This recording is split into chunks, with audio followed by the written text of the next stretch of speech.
오늘은 남은 세 가지 대접 재앙이라는 제목으로 말씀을 상고합니다. 우리가 지난주에는 대접 재앙을 시작해서 네 가지 대접 재앙에 대한 말씀을 상고했습니다. 그 네 가지 공통점은 하나님께서 이 땅에 자연 세계에 재앙을 내리셨다 하는 것입니다.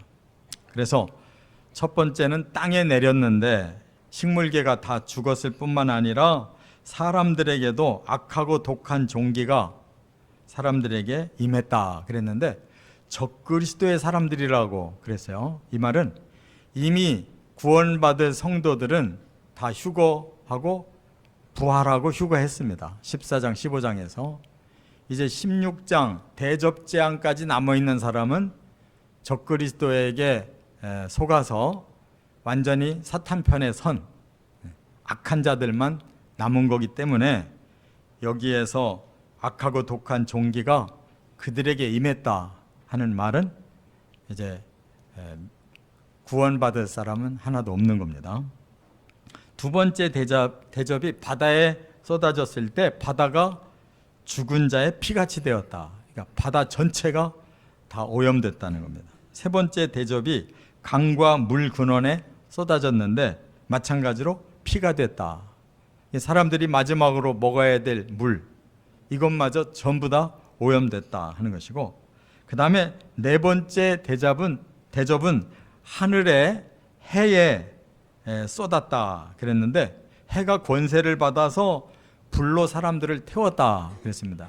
이 뜻은 천체가 이제 그 기상의 이변이 생겨가지고 말하자면 오존층이 싹 없어지면 이 태양이 적절하게 햇볕을 땅에다 비춰줘야 사람이 살 수가 있는데 오존층 싹 없어지니까 그 태양의 열기가 그대로 지상으로 쏟아져서 사람들이 다 불타 죽더라 이렇게 말씀했습니다.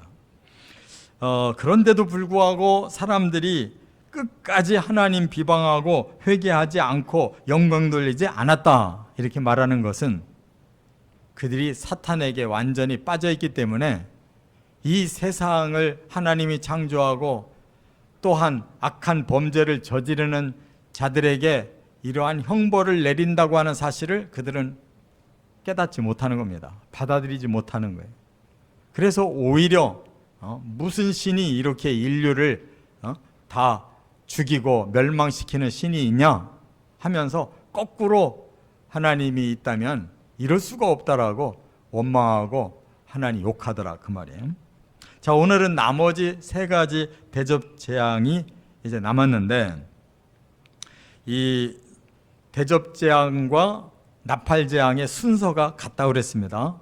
그래서 네 가지 나팔 재앙도 똑같이 자연 세계에 또 땅과 또 바다와 물과 그리고 천체 하늘에 그러한 재앙이 임한 것처럼 나머지 세 가지 대접 재앙도 나팔 재앙과 같은 순서로 나머지도 진행되는 것입니다.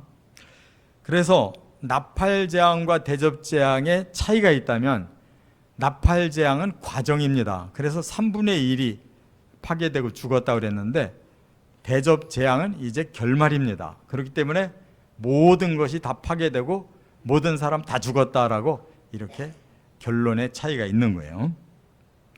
그렇다면 이 16장에 나오는 이 전체 대접 재앙이야말로 하나님이 큰 획을 긋는 말씀인데 드디어 참고 참으셨던 이 심판을 그리고 한 사람이라도 더 구원하시려고 했던 이 경고를 계속 중간에다가 넣어서 이렇게 하나님이 계속 딜레이 시키셨던 것을 이제 마지막으로 대접 재앙 7가지를 통해서 끝내 심판을 하셨다라는 대선언의 말씀이고, 이것을 17장에서는 큰 음녀의 멸망이라고 표현을 했는데, 왜냐하면 영적인 면에서 모든 인류가 하나님의 피조물이고 하나님과 사랑을 나눠야 될 대상이었는데 사탄에게 넘어가서 대부분의 인류가 하나님도 안 믿고 온갖 악을 저지르고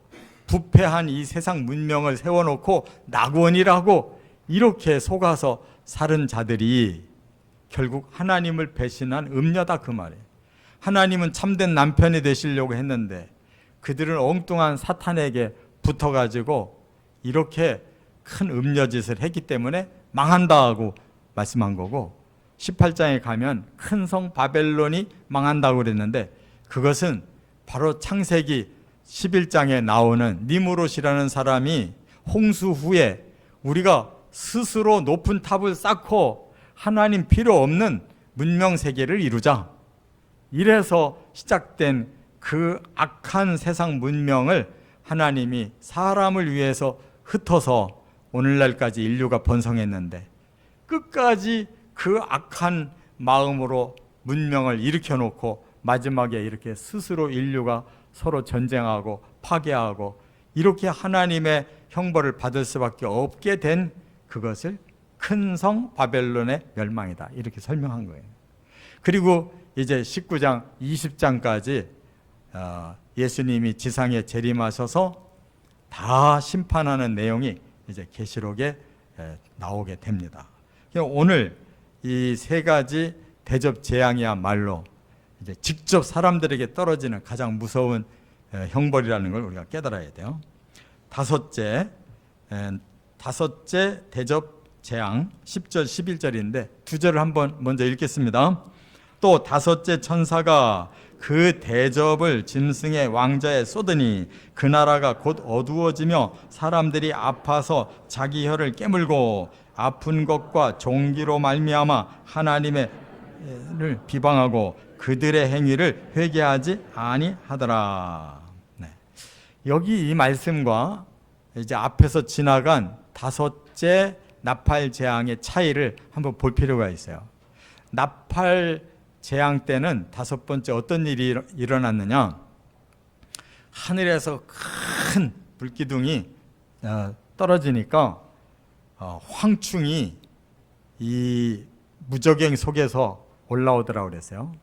그런데 황충이라는 것은 이 메뚜기 종류와 같은 그런 그 곤충인데, 여기서 황충은 그것이 아주 광범위하게 이렇게 큰 그 폭발력을 가지고 있다는 것을 의미하는 구약의 요에서나 다른 본문에 나오는 재앙의 의미로 지금 황충이라는 것을 지금 말씀하고 있는 겁니다. 그 황충이 무저갱에서 올라와 가지고 5달 동안 사람들을 몹시 괴롭게 하더라 하는 것이 바로 다섯 번째 나팔 재앙이었어요. 그러면 그건 무엇을 의미할까? 우리가 이제 상식적으로 7년 대환란이 바로 핵이 터져서 온 인류가 스스로 전쟁하다가 멸망하는 과정으로 우리가 얼마든지 해석할 수 있다고 그랬어요. 문명의 이기가 사람들의 이런 불협화음으로 스스로 전쟁을 일으키고 스스로 핵으로 망하는 세상이 얼마든지 가능하다 그 말입니다. 그렇기 때문에 하나님이 재앙을 내린다고는 하셨지만 사실상 실제 행위는 사람들의 악에서 나오는 이러한 핵전쟁과 폭발로 인한 결과물일 수가 있다라고 말씀했어요. 그래서 그 5달 동안의 황충이 모든 사람들에게 그렇게 괴로움을 주고 이렇게 죽고 싶어도 죽을 수가 없는 상황이었다 하는 것이 한 부분, 3분의 1의 부분에서 일어난 거라면, 지금 다섯 번째 대접재앙은 온 지구상 전체에 그러한 후유증이 일어났다 그 말이에요. 그래서 다섯째 천사가 대접을 짐승의 왕자에다 쏟았다 그랬는데, 이 짐승의 왕자가 어딜까요? 짐승이 지금 적그리스도입니다. 그가 왕좌에 앉아 있다는 거예요. 이 땅에 지구상에 왕이 돼 버렸어요. 그 장소가 어딜까? 성경에 힌트가 있어요. 하나님의 세계에서는 하나님의 보좌를 사탄이 덤벼서 뺏으려고 했죠. 그래서 이 지상으로 쫓겨났는데, 이 지상에서 하나님은 어디를 하나님의 집이라고 말씀했냐면 예루살렘을 나의 집으로 삼겠다 이렇게 말씀하고 그곳에 한 봉우리 시온을 내가 세울 나라라고 이렇게 상징적으로 예언을 주셨어요. 그렇다면 사탄이 이 지상에서 어느 곳을 뺏으려고 하겠느냐? 하나님의 집에 하나님의 보좌인 바로 시온산을 뺏으려고 할 것이에요. 그래서 마지막에 적그리스도가 거짓 선지자와 함께 인류를 그렇게 거짓말로 속일 때 바로 정치계도 하나, 종교계도 하나가 되고 또 모든 사상과 문화 또 이러한 경제들이 다 하나가 될 때 그걸 가장 상징적으로 다스리기 좋은 곳이 예루살렘이에요. 지금 종교가 가장 모이기가 힘들어요. 근데 이미 예루살렘 그 옆나라 중동 지역에 종교 간에 화해가 이루어져서 그 사람들이 천주교, 개신교, 이슬람교가 이미 그 땅에다가 세 개의 성전을 전놨어요. 템플을 전놨다고. 지금 모델로 시행 중에 있어요. 그것이 이제 예루살렘으로 언젠가 이루어질 것입니다. 지금 유대인들은 제3성전을 지으려고 좀 야단하고 있어요. 그곳에 바로 가증한 것이 하나님의 거룩한 곳에 서는 걸 보거든 너희는 도망해야 된다라고 예수님이 마태복음 24장 25절에서 말씀한 그 사인대로 그것이 다니엘서에서 나오는 얘기인데 그게 바로 7년 대환란 때 이루어질 사인이에요. 그 짐승의 왕자가 거기에 있는데 거기에 하나님이 재앙을 내리시더라 그런 말씀이에요.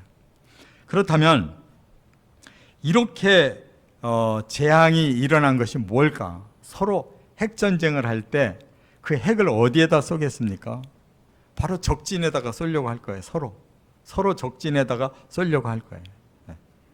예루살렘은 그 핵전쟁의 가장 중심부가 될 거예요. 자, 그런데 이렇게 다섯째 납할 때에도 바로 그것이 시작이 됐는데 여섯째 대접에는 아주 그 중심부를 때리도록 이렇게 재앙이 임한다고 말씀을 했고 거기에서 이제 사람들을 괴롭게 하는데 그들은 끝까지 하나님 비방하고 회개를 하지 않더라 하는 것은 이미 사탄에게 완전히 사로잡혀서 인류의 그 양심도 없고 인류에게 하나님 두려워하는 이러한 경외심도 사라지고 그야말로 짐승과 똑같은 그런 악한 본능만 남아있는 자들이 이러한 멸망에 처하게 되더라 그런 말씀입니다. 그렇기 때문에 여기에 보면 그들이 아파서 견딜 수가 없자 혀를 깨문다 그랬는데 이게 굉장히 실감나는 단어예요. 사람이 어느 정도 아프면 소리 지르지만 더 아프면 소리 못 질러요. 그냥 혀를 깨물고 막 죽어가는 겁니다.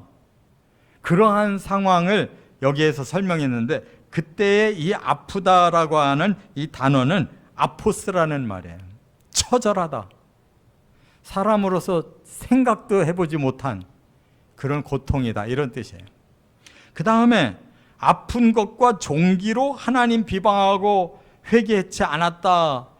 아픔만 있는 게 아니고 종기도 있다고 그랬어요. 이 종기라는 것은 이 핵으로 인해서 오는 그 몸의 후유증, 말하자면 아주 극악한 피부 이런 암 같은 상태라 그 말이에요.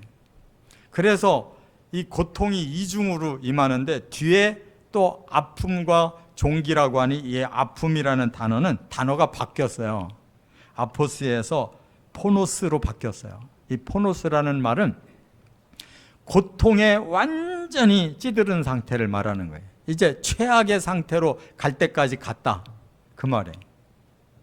더 이상 버틸 힘이 없는 아주 그 고뇌에 깊이 들어간 상태를 말하는 것이다 그 말이에요. 그런데도 하나님을 찾지 않고 회개가 없다는 것은 아주 그 영혼이 메말를 대로 메말른 포악한 상태예요. 한자로 포악이라는 이 말은 사나울 포에 악할 악자예요. 그냥 그 영이 완전히 메마르고 사탄 같은 영이 돼가지고 그냥 싸나운 그런 악만 남아있는 상태라고 말하는 것입니다. 깨달으시기 바랍니다. 인간 말종이 되는 거예요. 그 다음 여섯 번째 12절부터 16절까지 여섯 번째 대접재앙, 여기 먼저 15절 16절만 한번 같이 읽겠습니다. 보라, 내가 도둑같이 오리니 누구든지 깨어 자기 옷을 지켜 벌거벗고 다니지 아니하며 자기의 부끄러움을 보이지 아니하는 자는 복이 있도다. 새 영이 히브리어로 아마겟돈이라 하는 곳으로 왕들을 모으더라. 여러분, 이제 예수님이 내가 도둑같이 온다 이렇게 사인과 같은 말씀을 주셨는데 바로 예수님이 오시는 타이밍은 요 타이밍이다 그 말이에요. 예수님이 이 오신다고 하는 말씀은 지상재림을 말하는 거예요. 근데 여기서 그 힌트가 될 수 있는 단어가 도둑같이라고 그랬어요. 아니 왜 예수님은 자신의 재림을 이렇게 좀 부정적인 어휘를 쓰셨을까? 왜 부정적으로 도둑같이 오신다고 했을까? 예수님이 도둑도 아닌데. 그것은 바로 이 악한 자들의 입장을 보여주는 말이에요. 그들은 지금까지 우리는 하나님도 필요 없고 그리스도도 필요 없다. 오직 우리의 힘으로 이 세상을 기가 막힌 낙원을 만들어 놓을 거야 라고 자신했고 적그리스도가 그렇게 한다고 나서는 바람에 거기에 속아서 여기까지 온 거거든요. 그런데 그 필요 없다고 말했던 예수가 그냥 도둑놈이 살짝 오듯이 어느새 왔다 이 말이에요.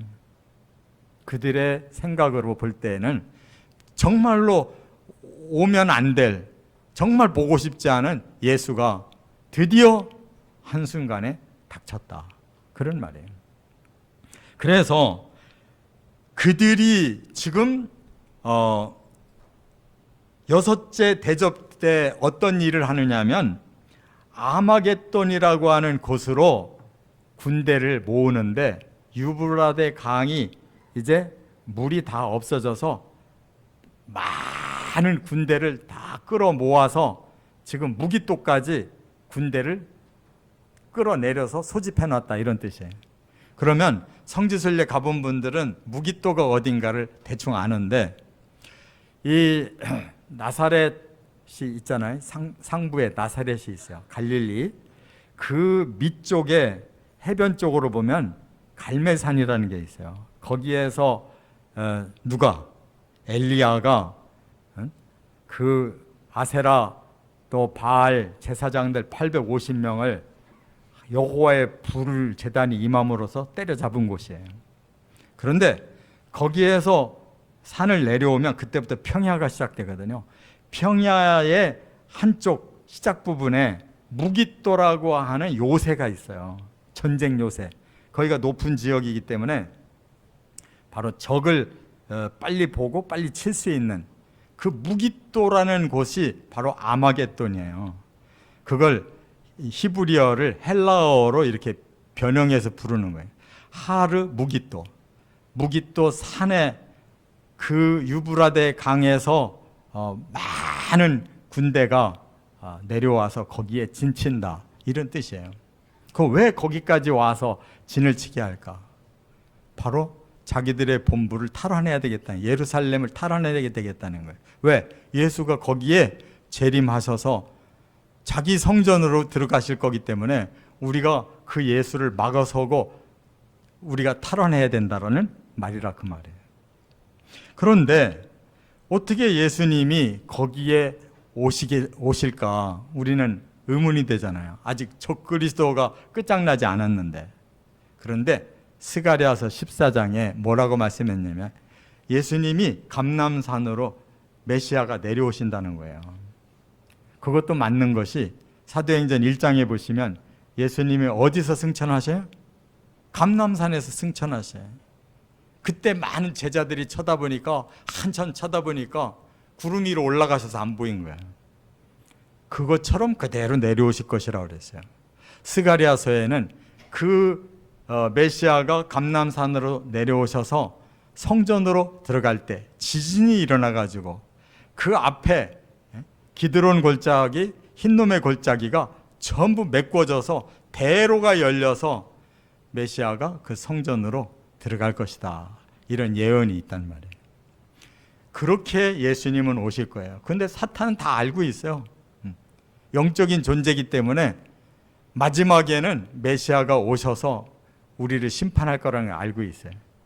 그러나 그 많은 군대를 끝까지 자기 편에다가 두고 예수를 거부하려고 이렇게 세상 사람들은 무지해서 속아가지고 바로 이와 같이 싸움에 함께 참여하게 만든다는 거예요. 그러나 계시록 19장에 가보면 예수님은 그들을 어떻게 심판하시냐, 입에 말씀의 칼로 그들을 심판하신다고 그랬어요. 하나님은 말씀으로 천지를 창조하시고 예수님은 입의 칼로 말씀으로 악을 처단하시는 줄 믿으시 바랍니다. 세상에 다른 무기가 필요가 없어요. 핵이 필요가 없어요. 예수님은 바로 그 진리로 모든 선악간의 심판을 하시는 것입니다. 그렇기 때문에 이렇게 성경은 기가 막히게 짜여져 있어요. 그래서 구약을 알아야 신약이 해석되는 거고 신약을 알아야 계시록이 해석되는 것입니다. 대단히 어렵고 복잡한 말씀이지만 알고 보면 다 통하게 돼 있어요. 이 통할 때까지 말씀을 계속 들어가서 깨닫고 우리에게 주신 종말을 예비하는 진리인 줄로 믿고 그 말씀을 붙드시기 바랍니다. 끝으로 세 번째, 17절부터 21절 일곱 번째 일곱 대접 재앙을 말씀했는데 17, 18절을 같이 읽겠습니다. 일곱째 천사가 그 대접을 공중에 쏟음에 큰 음성이 성전에서 보좌로부터 나서 이르되 되었다 하시니 번개와 음성들과 우레소리가 있고 또 큰 지진이 있어 얼마나 큰지 사람이 땅에 있어 온 이래로 이같이 큰 지진이 없었더라. 이제 마지막 재앙이 과연 무엇이냐? 일곱째 천사가 일곱 번째 대접을 공중에 쏟았대요. 이 공중이 굉장히 중요한 단어예요. 사탄이 하늘 세계에서 쫓겨났습니다. 그런데 그가 어디에 머물면서 이 지상의 사람들을 사로잡고 있냐면 공중에 머물면서 에베소서 2장 2절에 뭐라고 그랬어요? 공중 권세를 잡은 자다 그랬어요. 그때의 그 단어가 아엘인데 지금 여기서 대접을 공중에 쏟았다라고 하는 이 공중도 아엘이라는 똑같은 단어예요. 그냥 우리가 숨쉬고 사는 이런 대기층의 물질적인 공중을 말하는 게 아니에요. 영적 세계를 말하는 거예요. 사탄이 지배하고 있는 그곳을 하나님은 바로 마지막 재앙을 쏟는 대접이 거기에 쏟아졌다 그 말이에요. 그럼으로써 사탄이 진두지휘했던 마지막 적그리스도의 세계 다 멸망시킨다는 것을 말씀하는 줄로 깨달으시기 바랍니다. 무엇으로? 우레와 지진으로. 그래서 이 지진이라는 말씀도 그냥 단순한 게 아니에요. 예수님께서 마태복음 24장의 종말의 징조를 말씀했는데 그 중에 큰 징조가 뭐예요? 지진이었어요. 또 바로 스가랴에서나 요엘서나 미가서에 바로 요 때를 예언한 말씀이 있어요. 뭘로? 바로 지진으로. 그리고 여섯 번째 나팔 재앙도 바로 하나님의 성전에서 우레와 지진이 일어나면서 성전의 문이 열렸다 그랬어요. 그 문이 어떤 문이겠어요? 이제 지진이 시작되는 문이란 말이에요. 그런데 오늘 바로 여기서는 뭐라고 그랬어요?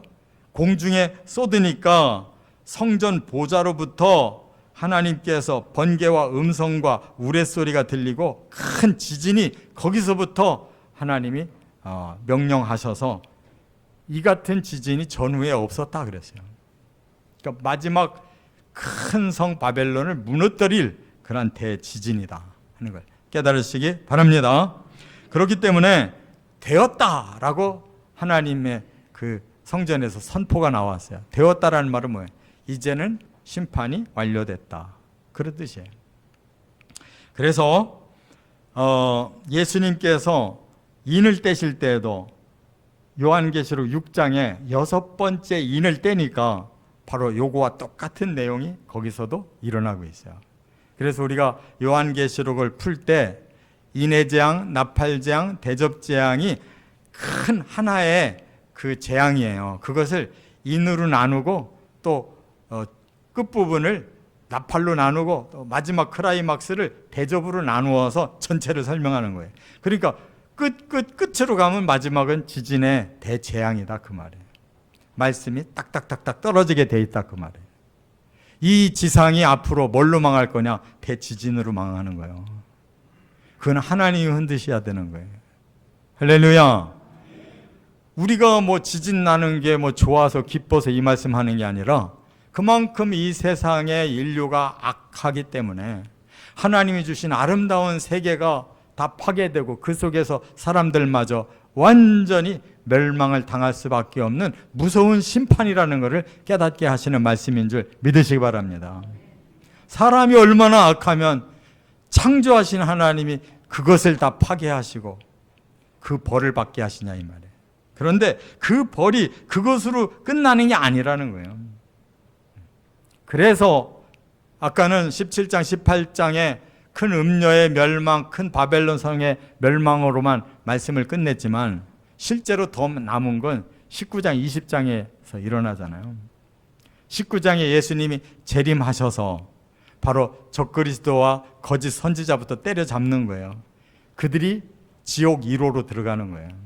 거기에 협력했던 자들 다 죽여서 음부에 임시 집어넣고 사탄을 잡아서 1000년 동안 무적용에다가 감옥에다가 집어넣고 그리고 하나님이 약속하신 에덴의 회복 1000년 동안 예수님과 성도들은 실제 낙원을 경험하도록 하나님이 회복시켜 주신다는 거예요. 할렐루야. 6일 동안에 만든 천지 만물 한순간에 다 멸망됐지만 에덴을 회복시키기 위해서는 다시 말씀만 하시면 그 에덴은 금방 회복될 줄 믿습니다. 그거 걱정하지 마셔요. 창조자가 하실 일이에요. 그리고 그것이 다 끝났을 때 사탄을 다시 잠깐 풀어준대요. 왜? 마지막 권세를 행하라는 거예요. 사탄은 무적행에서 나오자마자 다시 천년왕국 끝에 살았던 그들에게 다시 유혹을 하는데 바닷가의 모래처럼 사탄을 따르는 자들이 많더라. 20장에 그랬잖아요. 그래서 그때 다시 한번 그들이 멸망을 당해요. 그들을 음부로 집어넣을 거예요. 그리고 흰 보좌 앞에 예수님이 앉으셔요. 그것이 바로 마지막 심판이에요. 마지막 인류 심판. 그리고 예수님은 책들을 다 펴놓고 한 사람 한 사람의 죄의 목록을 거기서 찾으시고 그 한 사람 한 사람을 어떠한 형벌을 받을 건지를 정하신다는 거예요. 그래서 그들을 불못으로 던져 넣는데 그 불못에 1호로 들어가는 자가 적그리스도와 거짓 선지자, 2호로 들어가는 자가 누구? 사탄.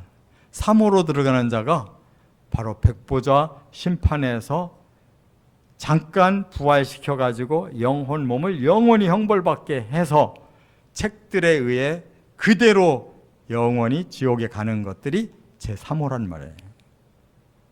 성도들은 천년왕국 후에 처음 하늘, 처음 땅, 처음 세계가 사라지고 하나님이 새 하늘, 새 땅, 새 예루살렘 하나님의 나라를 완성하셔서 우리를 그곳으로 들이시면 그곳에서 영원한 생명과를 먹고 우리는 영생한다고 말씀하고 있어요. 그것이 21장, 22장으로 끝을 내는 줄 믿습니다. 하나님의 말씀은 절대 거짓이 없어요. 어려워서 우리가 모를 뿐이면 겸손하게 하나님 깨닫게 해달라고 기도하시고 복음과 성령이 우리 안에 확 들어와서 이 진리가 창세기부터 계시록까지 깨달아지고 저와 여러분에게는 구원이 꼭 이루어지기를 주의 이름으로 축원합니다.